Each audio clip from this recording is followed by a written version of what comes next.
BSc के students के लिए हम यूनिट 1 वायरस लेके आए हैं। तो इस पे हम पढ़ेंगे सबसे पहले वायरस का वन शॉट यानी कि इसमें पूरा वायरस पढ़ाया जाएगा। फर्स्ट ऑफ ऑल इसमें है डेफिनेशन एंड सेकंड है प्रॉपर्टीज ऑफ वायरस, थर्ड है general characteristics of virus, fourth है वायरस डिस्कवरी एंड फिफ्थ है general structure of virus and sixth है structure tobacco mosaic virus, TMV virus जिसे कहते हैं। देन 7 नंबर का है बैक्टीरियोफेज, 8 नंबर का है lytic and lysogenic cycle and 9th है इकोनॉमिक इंपॉर्टेंस ऑफ वायरस, जिसमें हम क्या पढ़ेंगे some common disease caused by virus, जैसे प्लांट डिसीज हो गया एंड ह्यूमन डिसीज हो गया। ये एक पूरी वीडियो में हम इसको कंप्लीट करेंगे। तो जैसा कि आप देख रहे हैं कि हमने वायरस के बारे में पढ़ रहे थे, तो उसमें हमने सबसे पहले टॉपिक था हमारा डेफिनेशन। तो सबसे पहले हमें वायरस की डेफिनेशन याद करनी होगी और इस डेफिनेशन को आप रट्टा मान लीजिए कि virus are the smallest living entity which are parasitic ultra microscopic and disease producing organism. This were investigated by Ivanovsky in 1892। Virus क्या है? एक स्मॉलेस्ट लिविंग एंटिटी है जिसे हम अपनी नंगी आंखों से नहीं देख सकते, ठीक है, which are parasitic ultra microscopic, यानी कि पैरासिटिक है और अल्ट्रा माइक्रोस्कोपिक यानी कि हम इसे अपनी नंगी आंखों से नहीं देख सकते। तो इसको देखने के लिए हमें किस चीज़ का यूज़ करना होगा? माइक्रोस्कोप का यूज़ करना होगा, उसके द्वारा हम इसे देख सकते हैं। एंड डिसीज प्रोड्यूसिंग ऑर्गेनिज्म यानी कि ये क्या करता है? ह्यूमन काइंड एंड प्लांट के अंदर क्या करता है? डिसीज प्रोड्यूस करता है। This were investigated by Ivanovsky in 1892। इसकी डिस्कवरी किसने की थी? लिवानोस्की ने की थी 1892 में। देन उसके बाद हमारा क्या आता है? Properties of virus. तो प्रॉपर्टीज ऑफ वायरस में the most important properties of virus are follow. ये कुछ मोस्ट इंपॉर्टेंट प्रॉपर्टीज है जो वायरस फॉलो करता है कि they can multiply only within the living host cell, यानी कि ये मल्टीप्लाई कब होगा? जब ये क्या होगा? होस्ट सेल में कनेक्टेड होगा, तब वहाँ जाके क्या करेगा? मल्टीप्लिकेशन करेगा, यानी कि ये लिविंग होस्ट सेल में ही मल्टीप्लिकेशन करेगा। देन इसका सेकंड पॉइंट है कि they are highly resistant to acids, alkalis and cells, यानी कि ये क्या है? ज़्यादातर एसिड में भी रह सकते हैं, कितने भी ज़्यादा खतरनाक एसिड हो उसमें भी रह सकते हैं, एल्काइल्स में भी रह सकते हैं एंड कितने भी ज़्यादा साल्ट्स में रह सकते हैं, वहाँ जाके सर्वाइव कर सकते हैं। They are resistant to high temperature, ये कितने भी ज़्यादा हाई टेम्परेचर में सर्वाइव कर सकते हैं, वहाँ रह सकते हैं। एंड देन फोर्थ हमारा जो पॉइंट है उसका क्या है कि there is no effect of sunlight on virus, यानी कि जो सनलाइट है उसका वायरस पे कोई भी इफेक्ट नहीं पड़ता है और वो क्या है? डिस्ट्रॉय नहीं होता है। तो यानी कि सनलाइट का वायरस पे कोई इफेक्ट नहीं पड़ता है, ठीक है। तो अब ये पॉइंट हमारे हो गए तो definition and properties of virus. Then इसके बाद हम स्टार्ट करेंगे। अब हम पढ़ रहे थे जनरल कैरेक्टरिस्टिक्स ऑफ वायरस। तो जो इसका फर्स्ट पॉइंट है क्या है कि virus are ultra microscopic infectious particles ranging from 2 nanometre to 300 nanometre. ये अल्ट्रा माइक्रोस्कोपिक होते हैं और जो उनके पार्टिकल की रेंजिंग होती है वो 2 नैनोमीटर से 300 नैनोमीटर तक हो सकती है। एंड सेकंड पॉइंट इसका है कि वायरस आर हाईली पैथोजेनिक, यानी कि ये बहुत ही जहरीले होते हैं। ये क्या करते हैं? Causes disease in plants, animal and bacteria. ये क्या करते हैं? प्लांट्स में, एनिमल्स में, बैक्टीरिया में क्या है? डिसीज प्रोड्यूस करते हैं, यानी कि उनमें बीमारियां फैला देते हैं। फिर थर्ड पॉइंट हमारा आता है कि वायरस आर विदाउट प्रोटोप्लाज्म, यानी कि वायरस के पास प्रोटोप्लाज्म नहीं होता है और वायरस जो होते हैं वो क्या होते हैं? नॉट अफेक्टेड बाय एंटीबायोटिक्स, इनके पास इनके ऊपर एंटीबायोटिक्स का कोई भी असर नहीं होता है वायरस। फिर फिफ्थ पॉइंट हमारा है कि वायरस कैन बी क्रिस्टलाइज, यानी कि वायरस जो होते हैं वो क्रिस्टलाइज होते हैं और जो वायरस होते हैं वो क्या होते हैं? यूनिसेलुलर होते हैं। फिर अब हमें ये कैसे पता चलेगा कि वायरस नॉन लिविंग है कि लिविंग है? क्योंकि वायरस क्या है? दोनों कैरेक्टर्स को दिखाता है, नॉन लिविंग को भी दिखाता है एंड लिविंग को भी दिखाता है। तो यहाँ पे लिखा है कि on the basis of characters given above, it is not easy to say that virus are living or non living. अब हम ये भी नहीं कह सकते कि लिविंग है या तो नॉन लिविंग है। वो क्या है? दोनों कैरेक्टर्स को दिखाता है। तो they have characters of both, वो क्या करता है? दोनों कैरेक्टर्स को दिखाता है। तो यहाँ पे क्या है कि कैरेक्टर्स ऑफ नॉन लिविंग। अब उसके पास ऐसे कौन से कैरेक्टर हैं जो उसे नॉन लिविंग बताता है? कि there is absence of protoplasm, ठीक है। अब जो लिविंग थिंग होती है, जो सेल्स होती हैं, उनके पास क्या होता है? प्रोटोप्लाज्म होता है एंड इसके पास क्या है? प्रोटोप्लाज्म की एब्सेंस है, यानी कि नॉन लिविंग बता रहा है यहाँ पे। ये क्या करता है? They do not respire. अब जो लिविंग बींग्स हैं वो क्या करते हैं? रिस्पायर करते हैं, यानी कि श्वसन की क्रिया करते हैं और ये श्वसन की क्रिया नहीं करते। देन इसका थर्ड आता है कि दे कैन बी क्रिस्टलाइज। ये क्या होते हैं? क्रिस्टलाइज होते हैं। और फिर अब देखते हैं कि कैरेक्टर ऑफ लिविंग बींग्स। अब ऐसे कौन से कैरेक्टर हैं जो वायरस को लिविंग बींग बता रहे हैं? कि they replicate all through inside the living cells. अब ये क्या करते हैं? रेप्लिकेट यानी कि अपने आप की तादाद बढ़ाते हैं। कहाँ? ऑल थ्रू यानी कि हमेशा कहाँ? Inside the living cell. Inside यानी कि लिविंग सेल के अंदर, जैसे हमारे ह्यूमन बॉडीज के अंदर क्या लिविंग सेल्स हैं, तो उनके अंदर जाके क्या करेगा? मल्टीप्लिकेशन करेगा, रेप्लिकेट करेगा और अपनी तादाद को बढ़ाकर क्या करेगा? डिसीज कॉज कर देगा। एंड इसका सेकंड पॉइंट क्या बताता है लिविंग बींग होने का? कि they causes disease like fungi and bacteria. ये क्या करता है? फंगस एंड बैक्टीरिया की तरह क्या है? डिसीज प्रोड्यूस करता है। अब हम पढ़ेंगे जर्नल स्ट्रक्चर ऑफ वायरस।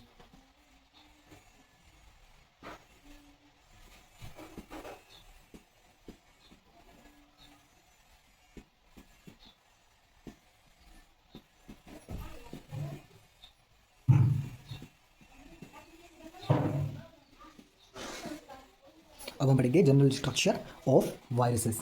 तो अब जो वायरस होते हैं, virus are the ultra microscopic filterable and non cultivable micro organism, ठीक है। और जो डॉक्टर लिवानोव्स्की है वो क्या है, एक रशियन साइंटिस्ट थे जिन्होंने क्या है 1892 में क्या है फर्स्ट यानी कि पहली बार उन्होंने क्या है इसकी डिस्कवरी की, और इन्होंने क्या देखी, पहली बार जो प्लांट्स थे उनमें इन्होंने वायरस को देखा, ठीक है। अब जो वायरस है वो क्या है, ए सेलुलर ऑर्गेनिज्म है जिनमें क्या है न्यूक्लियस अब्सेंट होता है और जो साइटोप्लाज्म है वो भी अब्सेंट होता है, और जो मेम्ब्रेन्स हैं वो भी क्या होती हैं, एब्सेंट होती हैं। और they possess only one kind of nucleic acid, क्या कि they possess only one kind of nucleic acid, यानी कि इनके पास क्या होगा, एक ही न्यूक्लिक एसिड होगा, या तो डीएनए होगा या तो इनके पास क्या होगा, आरएनए होगा। तो अब हम इस पे जनरल जो स्ट्रक्चर ऑफ वायरस है इसमें हम क्या है अपने पॉइंट्स लिख देते हैं एंड इसका वायरस का डायग्राम बना के आपको दिखा देते हैं।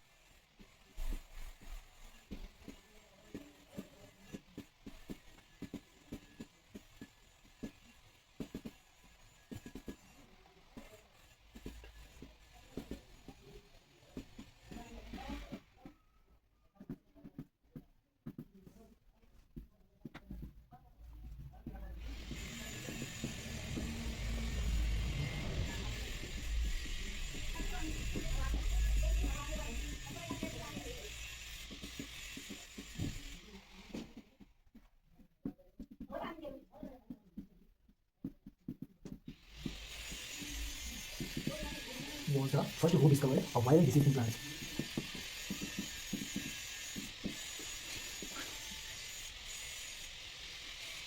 इसके पास आते हैं ओके।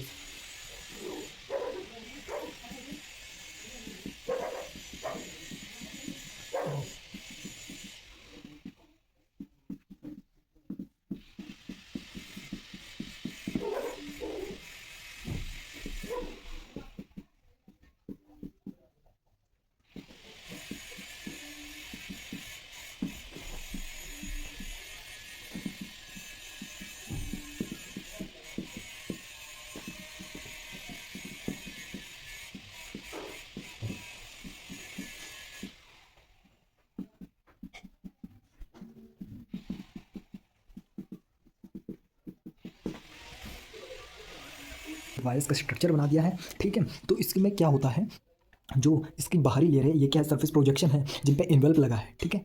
और इसके अंदर क्या है, कैप्सोमियर प्रोटीन है, ठीक है। इसके अंदर क्या होता है, कैप्सोमियर प्रोटीन होता है। एंड देन ये क्या है, ये इसका क्या है, कैप्सिड है। कैप्सिड क्या होता है, जो प्रोटीन की जो लेयर होती है उसे हम क्या कहते हैं, दे कॉल्ड कैप्सिड, ठीक है। प्रोटीन की लेयर को हम क्या कहते हैं, कैप्सिड कहते हैं। एंड ये क्या है, पूरे वायरस का क्या है, हमारा डायग्राम है, और ये वायरस का डायग्राम एग्जाम में जरूर आता है, ठीक है। तो इसमें सारी चीज़ें हमने इस पर सारी चीज़ें जो है लिख दी हैं। इस पर कैप्सिड है, इसके कोर में आरएनए है, एंड जो इसकी कैप्सोमियर प्रोटीन है, एंड देन इसके सरफेस प्रोजेक्शन में क्या है, इन्वेल्प लगे हैं, ठीक है। एंड अब इसके बाद हम इसको पढ़ेंगे कि जो सबसे बड़ा वायरस है, सबसे बड़ा वायरस कौन सा होता है, सबसे बड़ा वायरस कौन सा है, मम्प्स वायरस सबसे बड़ा वायरस है। Test virus is the mumps virus. अब जो ये वायरस होते हैं, 3 kinds of symmetry are possible among virus. अब जो क्या है, जो सिमेट्री के आधार पर जो वायरस की जो शेप है वो कितनी तरह की है, 3 टाइप की इनकी सिमेट्री है। एक सबसे पहले आ गई क्यूबिक सिमेट्री, एंड दूसरी आती है इनकी हेलिकल सिमेट्री, एंड तीसरी आती है इनकी कॉम्प्लेक्स सिमेट्री। तो इनकी सिमेट्री है 3 टाइप की, किसकी। अब हम क्या देख रहे थे कि हमने देखा कि जो वायरस हैं उनकी 3 टाइप की सिमेट्री है। सबसे पहले हमारी क्या है, क्यूबिक सिमेट्री है, दूसरे नंबर पर हेलिकल सिमेट्री है, एंड थर्ड नंबर पर हमारी कॉम्प्लेक्स सिमेट्री है। जो क्यूबिक सिमेट्री है कि larval of some insect, adeno virus and herpes virus are example of this group.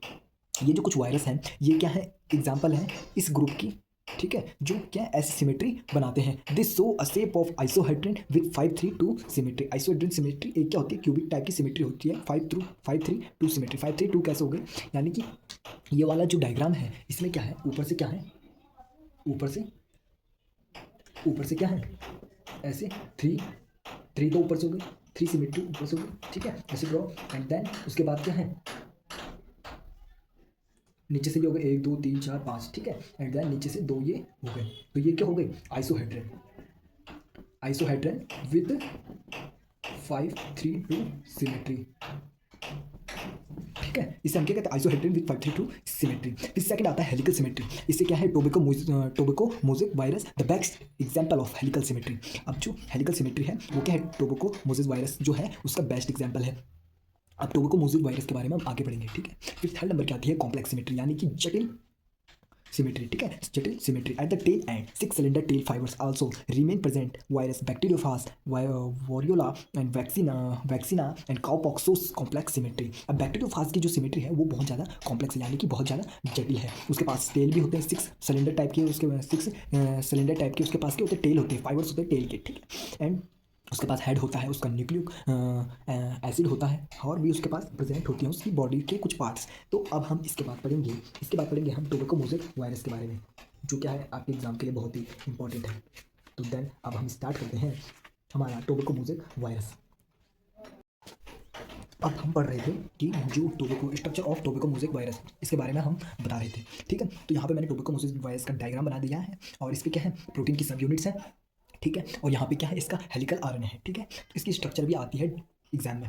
फिर अब देखते हैं किसकी डिस्कवरी किसने की थी। लियोनोव्स्की ने की थी 1892 में, ठीक है। उन्होंने ही फर्स्ट पहली बार क्या है प्लांट में जो क्या है वायरस को देखा था। फिर इसमें जो आरएनए होता है वो कैसा होता है, सिंगल स्टैंड आरएनए होता है और हेलिकल होता है, यानी कि घुमा हुआ होता है। इस पर क्या होते हैं 6500 न्यूक्लियोटाइड होते हैं, ठीक है। जिसमें प्रोटीन की लेयर होती है, तो प्रोटीन लेयर को हम क्या कहते हैं, protein layer they called capsid, उसको क्या कहते हैं, कैप्सिड कहते हैं। फिर आता है कि TMB virus cause disease in tobacco plants. जो टीएमबी वायरस है वो क्या करता है, डिसीज फैलाता है किसमें, टोबैको प्लांट्स में। वो क्या कर देता है, जो टोबैको के प्लांट्स में जो पत्तियां होती हैं, मोज़ेक मतलब मुड़ी हुई, तो वो क्या होती है, जो पत्तियां होती हैं वो इस वायरस के कारण मुड़ जाती हैं, और उस पर क्या है छोटे छोटे से स्पॉट पड़ जाते हैं, और कुछ महीनों बाद या कुछ दिनों बाद क्या है, प्लांट डिस्ट्रॉय हो जाता है और ख़त्म हो जाता है। इसलिए यह वायरस टोबैकोमोसिस वायरस क्या है, टोबैको प्लांट के लिए एक खतरनाक वायरस है। ये क्या होता है, टीएमबी वायरस की जो शेप होती है वो कैसी होती है, रॉड लाइक शेप होती है, यानी कि रॉड की तरह होता है। ये ऐसे ऐसे ऐसे बना होता है इसके कैप्सिड, ये ऐसी लंबाई में, यानी कि ऐसे मोड़ दो तो ये क्या एक रॉड की तरह हो जाएगा, ठीक है। या ऐसे ऐसे कुछ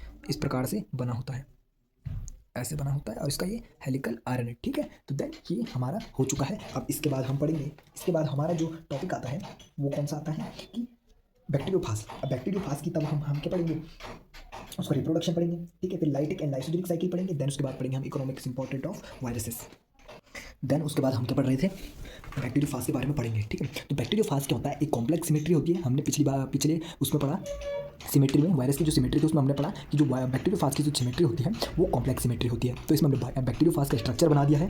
इसमें क्या है, इसके ऊपर हेड है, इसके अंदर इसका न्यूक्लिक एसिड प्रेजेंट है, डीएनए, एंड इसकी बाहर जो प्रोटीन की लेयर है कैप्सिड वो प्रेजेंट है। इसकी नेक शीथ है और इसके टेल फाइबर्स हैं, ठीक है। और इसकी क्या है, ये बेस प्लेट, या इसे हम एंड प्लेट भी कह सकते हैं। तो viruses that parasites bacteria are called bacteriophage, ठीक है। जो वायरसेस दैट पैरासाइट्स, यानी पैरासाइट्स बैक्टीरिया होते हैं उन्हें हम क्या कहते हैं, बैक्टीरियोफाज कहते हैं, ठीक है।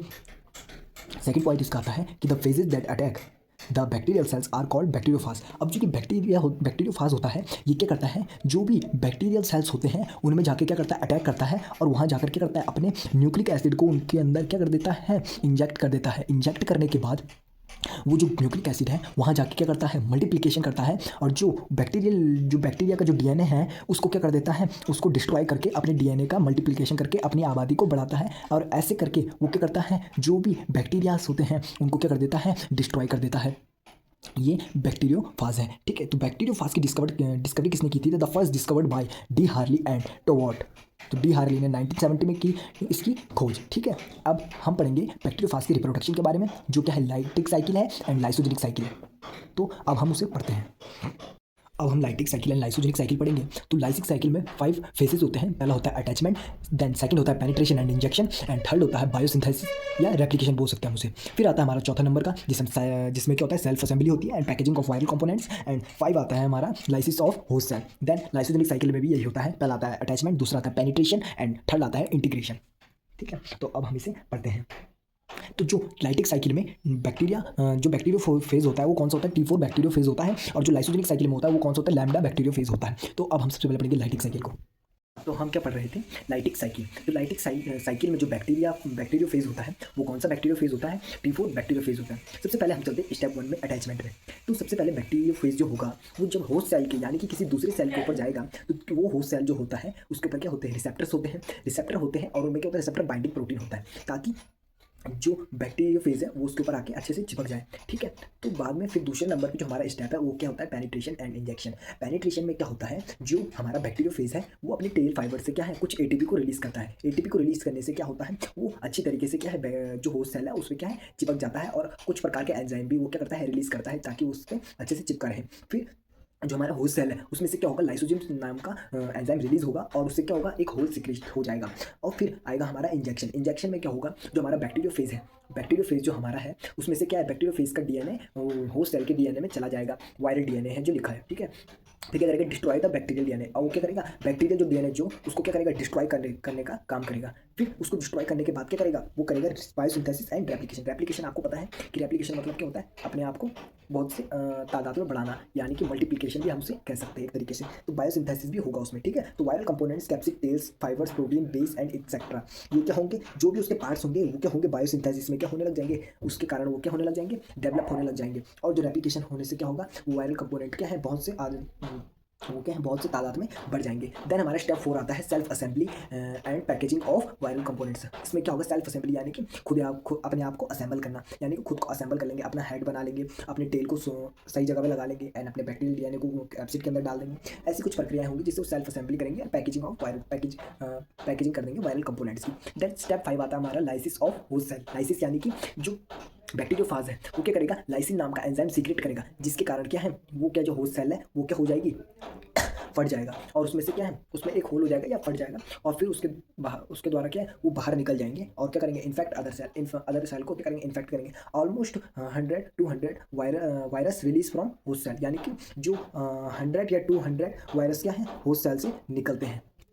देन उसके बाद हम क्या पढ़ रहे थे, लाइसोजेनिक साइकिल पढ़ रहे थे। तो लाइसोजेनिक साइकिल अलाउ रेप्लिकेशन थे। उसके बाद पढ़ रहे थे हम लाइसोजेनिक साइकिल। तो lysogenic cycle allow replication at phage genome without destroying the host. ये क्या करता है, इस साइकिल में क्या होता है कि होस्ट को बिना डिस्ट्रॉय करे ही क्या हो जाता है, रेप्लिकेशन हो जाता है। बट इसको हम क्या कहते हैं, गेस्ट एंड होस्ट रिलेशन भी कहते हैं। तो इसमें क्या होता है, सबसे पहले इसमें भी अटैचमेंट होता है। तो इसमें क्या होता है, जब बैक्टीरिया फेज ऊपर की तरफ उस पर चिपक जाता है होस्ट सेल में, तो वो क्या करता है, जेट प्रोटीन को रिलीज करता है, जिससे क्या हो चिपकता है और उस पर अच्छे से चिपक जाता है। उसमें जो होस्ट सेल होते हैं उसमें क्या होते हैं, 2 चैनल होते हैं। एक फर्स्ट चैनल होता है लैम्बिपोरिन, फर्स्ट चैनल जो होता है उसके नीचे होता है मैग्नोस्पर्मियस कॉम्प्लेक्स जो सेकंड चैनल होता है, ठीक है। अब इसमें बैक्टीरिया जो होस्ट सेल है इसमें हमारा क्या होगा, बैक्टीरियल डीएनए होगा। देन फिर उसके बाद क्या होगा, पेनिट्रेशन होगा। पेनिट्रेशन में क्या होता है, ये इस चैनल के थ्रू क्या है, इसका वायरल डीएनए इसके अंदर चले जाएगा और इसके बैक्टीरियल डीएनए को क्या करेगा, इंटीग्रेट करेगा। फिर उसका हमारा तीसरा स्टेप क्या आता है, इंटीग्रेशन अभी बताया ना मैंने आपको कि इंटीग्रेशन मतलब यानी कि इंटीग्रेट करना, उसको क्या करेगा, इंटीग्रेट करेगा, ठीक है। इंटीग्रेट करेगा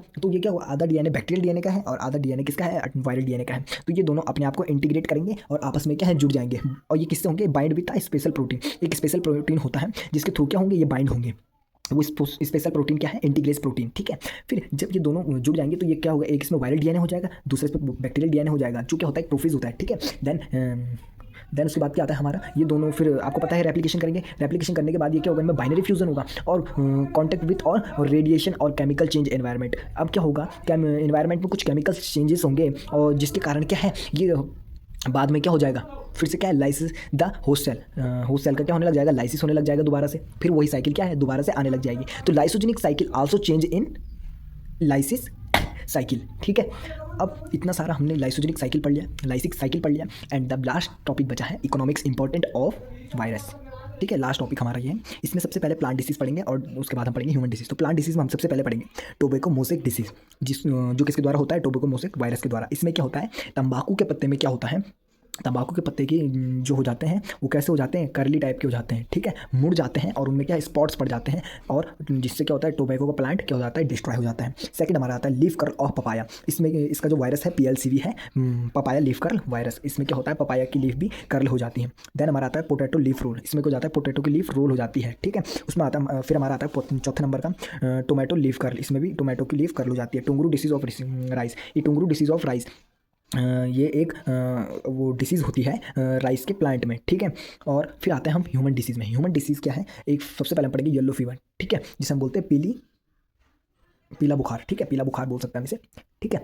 Aedes aegypti and Culex fatigans mosquito के द्वारा ये होता है। फिर आता है हमारा पोलियो क्या होता है, transmitted through food water and contact. ये क्या होता है, गंदे खाना खाने से या फिर गंदा पानी पीने से या अशुद्ध भोजन करने से, ठीक है, कांटेक्ट में, किसी के कांटेक्ट में आने से भी ये पोलियो हो जाता है। फिर लास्ट हमारा आता है एड्स, HIV वायरस। अब ये HIV जो वायरस है, ये क्या HIV वायरस है, HIV वायरस है जो ये क्या होता है, ह्यूमंस में क्या कर देता है, ह्यूमंस की जो है उनके अंदर क्या कर देता है, एक डिसीज़ प्रोड्यूस कर देता है, ठीक है, जिसे हम क्या कहते हैं, एड्स नाम कहते हैं। और उसका वायरस कौन सा, HIV वायरस है। हर 1 दिसंबर को हम क्या मनाते हैं, एड्स दिवस मनाते हैं। अब ये जो HIV वायरस है ये किसके थ्रू जाता है, तो किसके थ्रू जाता है, एक सेक्सुअल रिलेशन के थ्रू जाता है एंड एक ब्लड डोनेशन के थ्रू भी जाता है, ठीक है। तो ये हमने कुछ चीज़ें आज पढ़ी जिसमें आज हमारा पूरा वायरस कंप्लीट हो चुका है। अगर आपको इसके नोट्स चाहिए तो मेरे यहाँ पर साइड में नंबर आ रहा होगा, व्हाट्सअप नंबर, तो आप इसमें मुझे मैसेज कर दीजिए, मैं आपको इसके नोट्स भेज दूँगा। Thank you and love you all guys.